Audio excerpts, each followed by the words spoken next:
Bismillahirrahmanirrahim. Assalamualaikum warahmatullahi wabarakatuh. Berjumpa kembali teman-teman di channel kita ya Mas Tiu KDR.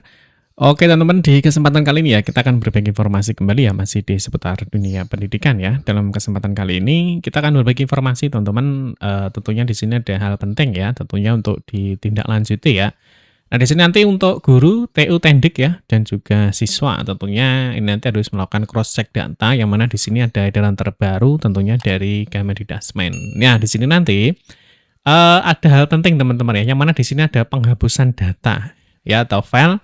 Nah di sini pada akun Belajar ID ya, tentunya ini semua guru ya, semua guru tentunya yang sudah masuk di aplikasi Dapodik ya, tentunya sudah memiliki akun Belajar ID ya. Jadi tentunya sudah memiliki yang namanya akun Belajar ID. Nah, selain guru, teman-teman, tentunya ada juga tenaga kependidikan ya, mulai dari TU, tenaga administrasi sekolah, dan lain sebagainya. Termasuk juga siswa ya. Jadi siswa itu juga memiliki akun Belajar ID yang mana akun tersebut nanti akan digunakan untuk proses pembelajaran. Itu ya. Nah, di sini nanti teman-teman ada informasi terkait dengan penghapusan datanya. Nah, nanti kita akan cek kategori file atau data itu yang akan dihapus itu yang seperti apa sih. Nah, terus yang kedua, ada namanya jadwal penghapusan. Jadi nanti kapan data-data itu mulai dibersihkan oleh Kemendikbud atau dalam hal ini tentunya dari Pusdatin ya. Nah, terus yang paling penting juga nanti bagaimana sih cara backup datanya ya. Jadi misalkan data ini atau file ini masuk kategori yang akan dihapus. Nah, itu nanti bagaimana cara melakukan backup datanya. Gitu ya. Oke, yang pertama kita akan bahas dulu tentunya untuk akun Belajar ID ya. Nah, di sini tentunya ada dari peserta didik ya, ada siswa, ada pendidik atau guru, ada tenaga kependidikan ya, ada badan penyelenggara satuan pendidikan, ada pegawai kementerian ya, ada dinas pendidikan dan lain sebagainya. Ya, jadi teman-teman ini yang di jenjang PAUD ya, biasanya di sini ada nama siswanya ya, ada tanggal lahir, terus ada PAUD dan lain sebagainya ya.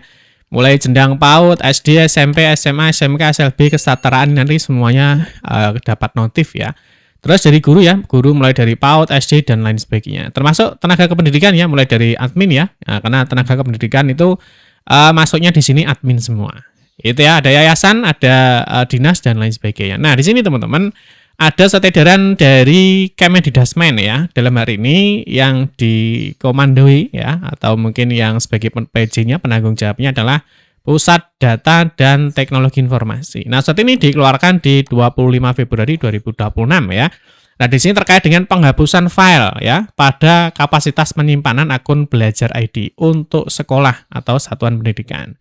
Nah, mungkin bagi teman-teman yang belum dapat surat edarannya ya, seperti biasa, teman-teman bisa cek aja di mastiukadea.com. Nah, teman-teman nanti bisa download untuk file lengkapnya di sini, gitu ya. Nah, sebenarnya teman-teman untuk penghapusan file ini sebenarnya bukan kali pertama ya. Jadi sebelum kemarin ya, sebelum tahun ajaran baru ya. Nah, sebelum ajaran baru, nah di sini di 5 Desember 2026 itu kemarin juga ada ya. Nah, ini ada juga terkait surat edaran mengenai penghapusan file ya pada kapasitas menyimpan akun belajar ini untuk satuan pendidikan ini yang tahun 2025. Jadi ini tahun 2026 ada lagi surat edaran terkait dengan penghapusan file. Gitu ya. Nah, nanti untuk edaran lengkapnya seperti biasa teman-teman juga bisa dibaca di sini ya. Nah, nanti apa saja poin-poinnya. Ini untuk yang tahun lalu ya. Ini untuk yang tahun sekarang. Oke, sekarang kita akan fokus dulu untuk isinya, kira-kira apa sih isinya. Nah, ini ya. Jadi yang pertama di sini merujuk pada peraturan Sekretaris Jenderal ya dari Kementerian Pendidikan, Kebudayaan, Riset dan Teknologi ya. Nomor 14 tahun 2024 tentang pedoman pengelolaan akun akses layanan pendidikan ya Belajar ID. Nah, kami telah menetapkan pengaturan penyimpanan file untuk seluruh pengguna pada akun Belajar ID. Nah, sehubungan dengan hal tersebut disampaikan sebagai berikut ya. Nah, nanti untuk peraturan Sekretaris Jenderalnya ya nomor 14 ini nanti teman-teman bisa download aja di sini. Ya, mungkin bagi teman-teman yang belum sempat membaca atau belum tahu isinya ya terkait dengan data apa saja yang boleh disimpan dan tidak nanti bisa dibaca di peraturannya. Gitu ya. Oke, di sini untuk akun Belajar ID ditujukan untuk mengakses layanan pembelajaran ya dan bentuk layanan lain di bidang pendidikan baik di lingkungan Kementerian Pendidikan Dasar dan Menengah maupun layanan pembelajaran lainnya yang telah terintegrasi dengan akun Belajar ID sesuai dengan peraturan perundang-undangan. Nah, oleh karena itu kapasitas penyimpanan yang melekat pada akun Belajar ID dimanfaatkan hanya untuk kegiatan ya, jadi yang berhubungan dengan pembelajaran dan layanan pendidikan yang diberikan oleh Kementerian Pendidikan Dasar dan Menengah. Nah, terus poin 2, adapun kriteria ya. File ya, mengenai file yang dapat disimpan pada penyimpanan akun belajar ID sebagaimana terlampir pada lampiran 2. Ini yang masuk kriterianya. Yang dapat disimpan ya. Nah, terus pengguna diwajibkan melakukan pengelolaan penyimpanan file pada akun akses layanan pendidikan dengan menghapus dan mencadangkan file secara mandiri. Gitu ya. Nah, batas waktu yang diberikan untuk pengguna dalam melakukan pembersihan, pencadangan, dan atau cara lainnya pada akun-akun dengan subdomain pada lampiran 2 adalah sampai dengan 27 Februari 2026. Ya, jadi hari ini teman-teman ya. Jadi hari ini itu adalah batas waktunya untuk proses ini. Gitu ya. Nah, oke, berikutnya di sini. Jika pengguna tidak melakukan pembersihan, pencadangan, dan atau cara lainnya dengan batas waktu yang telah ditentukan, maka kami akan melakukan penghapusan file sesuai dengan ketentuan kriteria yang dapat disimpan. Nah, lini masa penyesuaian kapasitas penyimpanan akun belajar ID dengan batas wajar yang telah ditetapkan adalah sebagai berikut. Ini ya, penentuan pengguna terdampak penghapusan. Ini 12 sampai 13 Februari ya, pengguna terdampak meliputi ya, mulai dari siswa, guru ya, dan semua jenjang. Nah, ini sesuai dengan ketentuan di Persejen nomor 14 tahun 2024. Nanti teman-teman bisa cek persejennya ini. Gitu ya. Terus pengimbasan kepada pengguna ya, 13 sampai 20 Februari 2026. Ini ya, pengelola akun belajar ID menggunakan surat kepada satuan kerja dan lain sebagainya. Nah, di sini pembersihan dan pencadangan mandiri ya, di sini dijadwalkan mulai tanggal 23 sampai 27. Nah, ini pengelola akun belajar memberikan sosialisasi ya kepada pengguna. Nah, ini pada waktu yang diinformasikan kemudian. Nah, penghapusan file oleh pengelola, nah di sini 2 sampai 6 Maret. Ya, 2 sampai 6 Maret ini penghapusan bersifat permanen oleh pengelola, sehingga file yang telah terhapus tidak dapat dipulihkan kembali, serta tautan setiap file juga tidak dapat diakses. Itu ya teman-teman ya. Nanti jika ada informasi atau mungkin ada kesulitan, teman-teman bisa mengunjungi pusatinformasi.belajar.id. Gitu ya teman-teman. Jadi mungkin ada data-data penting yang disimpan dan tentunya yang masuk di kriteria penghapusan. Nah, segera untuk dilakukan pencadangan ya, atau di backup secara mandiri, gitu ya. Terus di sini ini adalah data lampirannya ya. Jadi mulai dari Dinas Pendidikan dan lain sebagainya ya, termasuk di sini sampai terakhir ya. Nah, di sini terus panduan penyimpanannya.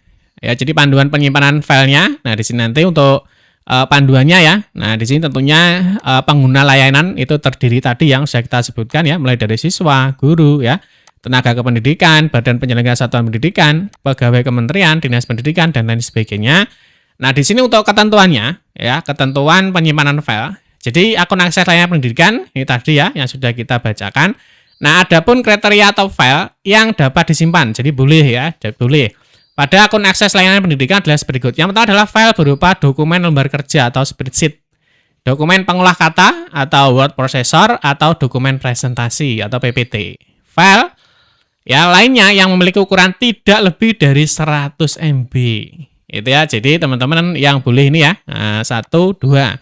Jadi kalau misalkan ukurannya ada yang di 100 MB ya. Nah, silakan di cross check ya. Nah, mungkin nanti kena penghapusan ya, silakan dilakukan backup. Gitu ya.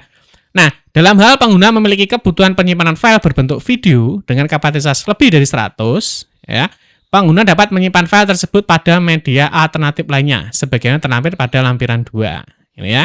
Terus pengguna diwajibkan melakukan pengelolaan penyimpanan file pada akun akses layanan pendidikan dengan menghapus dan mencadangkan file secara mandiri. Gitu ya. Terus ketentuan penghapusan filenya di sini, file yang tidak termasuk dalam ketentuan penyimpanan file sebagai dimaksud pada bagian C ini akan dihapus oleh pengelola. Nah, berikut adalah contoh file yang tidak termasuk dalam kriteria penyimpanan pada akun akses belajar ID. Itu ya. Nah, pertama adalah aplikasi permainan, video, dan file lain yang bersifat pribadi yang tidak berhubungan dengan layanan pembelajaran dan bentuk lain di bidang pendidikan di lingkungan Kementerian Pendidikan Dasar dan Menengah. Ini kalau misalkan yang PPG ya, jadi kemarin juga ada surat edaran mengenai PPG ya, biasanya teman-teman guru itu yang yang UKIN ya atau uji kinerja itu biasanya kan ada videonya. Nah, itu kemarin aman teman-teman ya, jadi informasinya aman ya karena itu berhubungan dengan pembelajaran ya. Terus file dengan tipe ekstensi sebagai berikut ya, APK, AV, FLV, atau tipe ekstensi lainnya tidak berhubungan dengan layanan pembelajaran. Terus file dengan ukuran lebih dari 100 MB, file yang terduplikasi, ya, data yang berkaitan dengan aktivitas ilegal, dilarang untuk disimpan di akun Belajar ID. Contohnya adalah materi atau konten dari aktivitas ilegal seperti rekaman siaran langsung yang tidak berhubungan dengan aktivitas pembelajaran dan crypto mining. Materi atau konten kekerasan, pornografi, dan lain sebagainya. Materi atau konten yang melanggar hak cipta, ya, dan lain sebagainya. Materi yang sekiranya mengandung virus, malware, dan perangkat lunak yang berbahaya. Materi yang mengandung konten misinformasi. Nah, pengelola melakukan analisis dan evaluasi ya terhadap file yang disimpan ini pada akun akses layanan dan lain sebagainya ya. Nah, di sini dilakukan secara berkala yang dilakukan paling sedikit pada bulan Juni dan Desember setiap tahunnya. Jadi ada dua periode ya per semester ini kalau kita lihat. Nah, apabila berdasarkan hasil analisis ya, nah ini termasuk sebagai dimaksud dalam bagian D, pengelola akan melakukan penghapusan file. Ya, jadi dilakukan secara rutin dan berkala. Itu ya. Terus berikutnya di sini opsi pencadangan mandiri ya.